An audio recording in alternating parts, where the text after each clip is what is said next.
13. No, they pulled it, so they're the first to talk. Here it is. So this item was pulled from the consent agenda by TriMet. So who's here from TriMet to speak to why you pulled it from the consent agenda?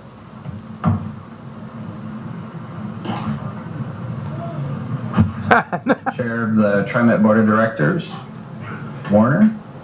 Hi. That's the general manager, but we'll get this started here. Go ahead and begin. Thank you.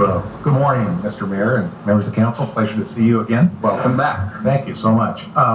As you heard, I'm Bruce Warner, president of the TriMet board. With me is Mr. Craig Prosser, who's also a member of the TriMet board. We're some of the newer ones, and I think Neil McFarland will be up right here with us, who's the general manager. We are here to speak in opposition to moving forward with the specific changes that are proposed in this ordinance regarding transportation fees, specifically those around fees for bus shelters and benches. I need to say that, for the record, that we were surprised by the proposed fee increases. They're very large. We were shocked to see them, and I think, as you know, it's about $2 million a year that TriMet would be impacted.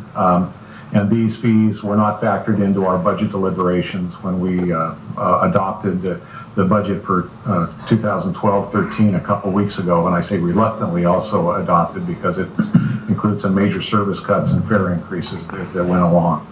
I want you to know that TriMet's always approached fees imposed by the city in a partnership manner.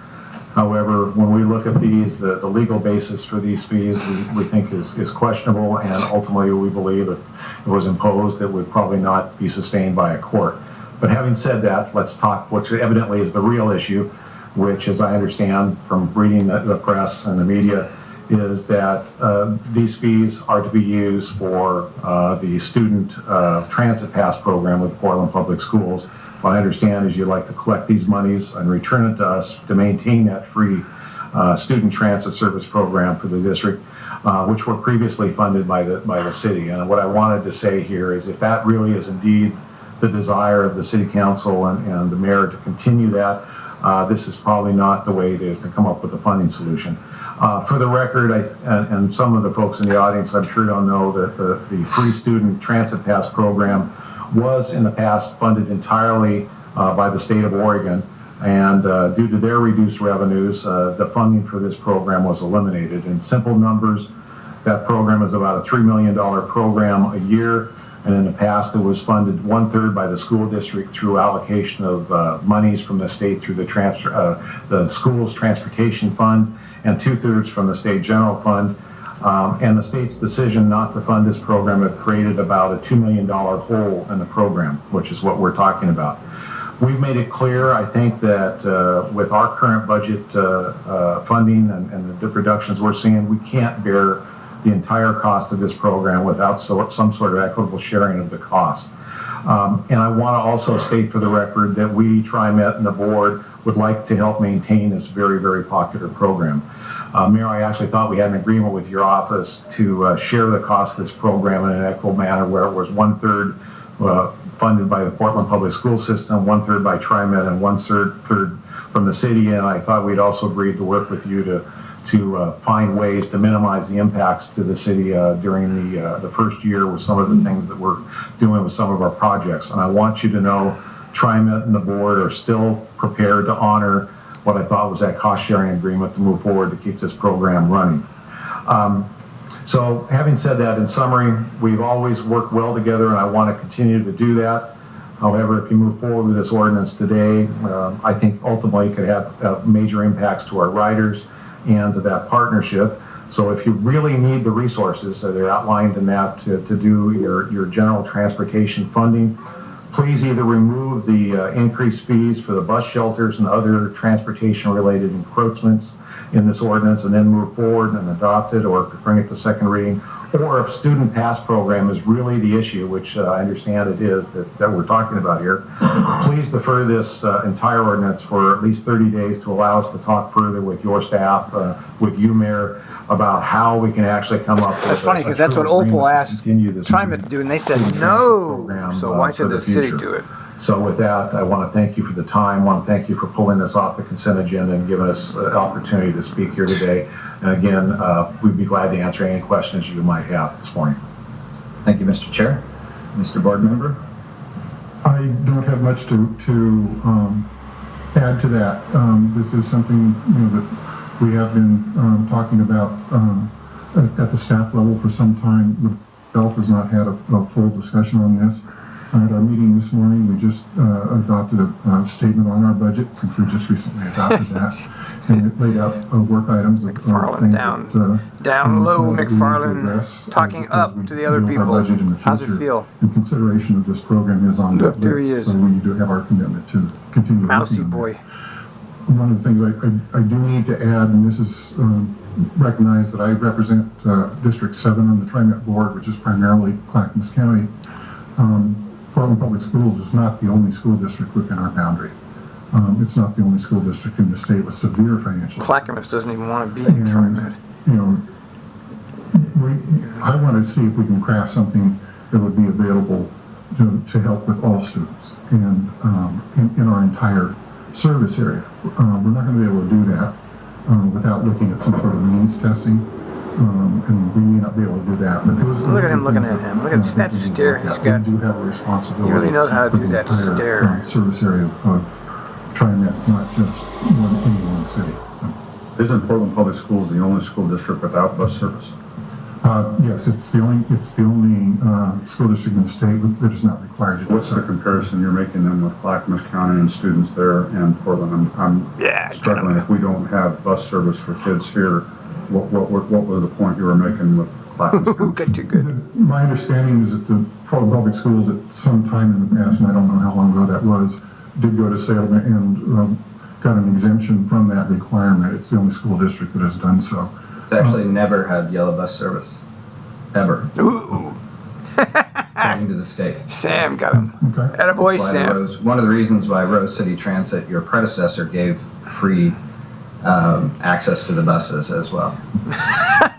Cowboy Sam, go. That is to say, all of our school districts are severely stressed. And, if there's a way that we can. Mr. Board Member, let me be really clear. What I proposed to your agency 18 months ago was that, knowing that you have other school districts and wanting to have an objective sort of policy criteria approach, is what I suggested was that a school district would have to agree to give up the yellow bus system, devote those resources to TriMet, that if it had an impact on TriMet services, that the school district would have to pay for those additional required services around specific stops or on specific routes that serve high schools. We're only talking about high schools here.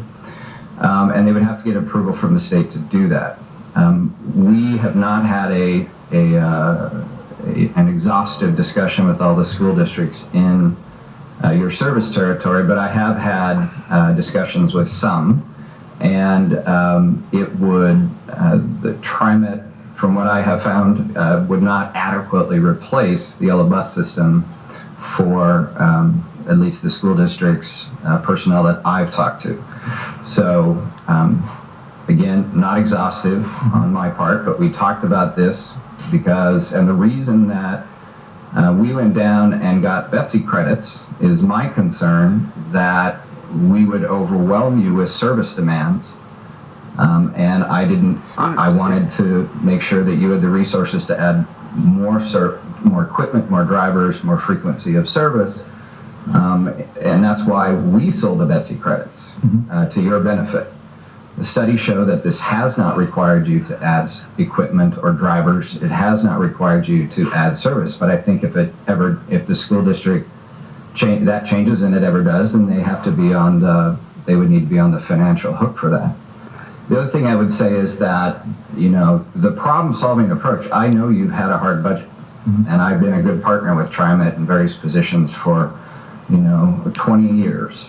And it's why the idea of helping you pay for this by eliminating the service within the city of Portland to the benefit of keeping Youth Pass going, which was the ending of Fairless Rail, which could pick you upwards of $3 million in additional revenue to help fund the what you calculate to be lost revenue selling tickets, unsubsidized tickets to PPS high school students. It's why that was on the table. This was not subsidize one school district without your city partner finding a way for you to make up for the lost revenues that you said would come with the end of the Betsy credit, which is based on your calculations of how much revenue you collect off the backs of high school students. So this was a problem-solving approach that I put on the table. You went forward with only a part of it.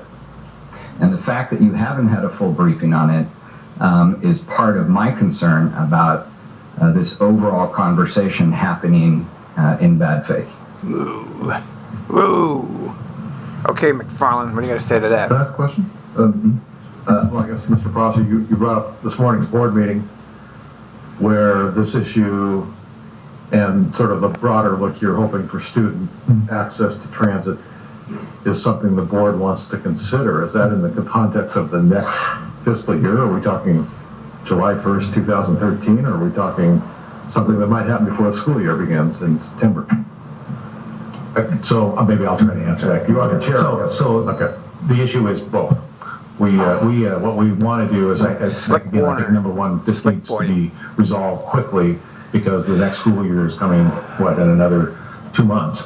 So that's one. And then, but it is, the board is very concerned about our financial future and where we're going because right now we have a budget that's not sustainable. So that needs to be wrapped up into a longer term discussion that will be for the following fiscal year as well as beyond. So we've got two issues, but the main thing is I know the need is to get some closure on this quickly. I think the general manager told me that we need to actually print the passes. The passes need to be printed by the first part of August. So we've really only got about 30 days to figure out a solution on this to be able to move forward for next school year. And Mr. Chair, was the cost sharing agreement included in the budget approved by the board? We have the resources in the budget to cover the wasn't actually though budgeted. It's not a separate line item for it in the budget. That's correct. Yeah, look at this Sam nodding over there. Yeah, he knows. For those of you that are, we're an organization that I'm passionate about, TriMet. I just want folks to note the reason I have felt compelled to be as hard-headed on this as I have been, because I didn't see it in the budget. I was notified, just before that the cost, even your proposal on the cost sharing agreement doesn't show up in the budget. You took the resources, but you didn't do the second part of the handshake agreement. And these are all sources, I think, of legitimate frustrations and discussion on this issue.